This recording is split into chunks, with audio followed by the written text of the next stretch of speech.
Welcome to our channel. Today we how to install Google Analytics 4 with WordPress using SiteKit, full guide step by step clearly. To install Google Analytics 4 with WordPress using SiteKit, start by logging into your WordPress admin dashboard. Navigate to the Plugins section on the left-hand menu. Click on Add New. In the search bar, type SiteKit by Google. Locate the SiteKit plugin and click Install Now. Once it's installed, click Activate. After activation, you will see a new SiteKit option in the menu. Click on SiteKit. You will be prompted to set up SiteKit. Click on the Start Setup button.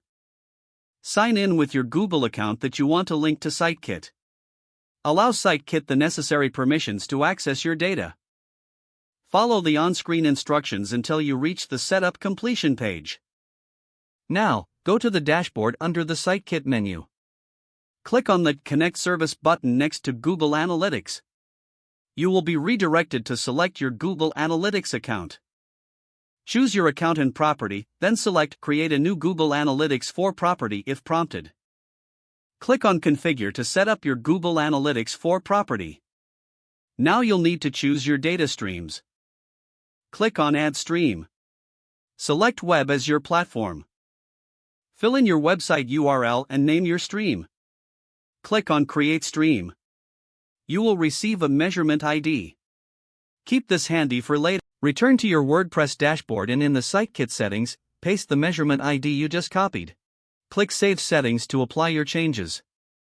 Once saved, you should see a confirmation that Google Analytics is connected. Finally, navigate to the dashboard in SiteKit to verify that data from your website is being tracked. That's it.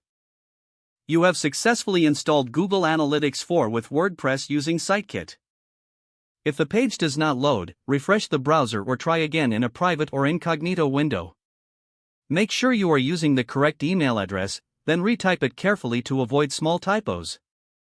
If your password is not accepted, use the reset option and create a new strong password you can remember.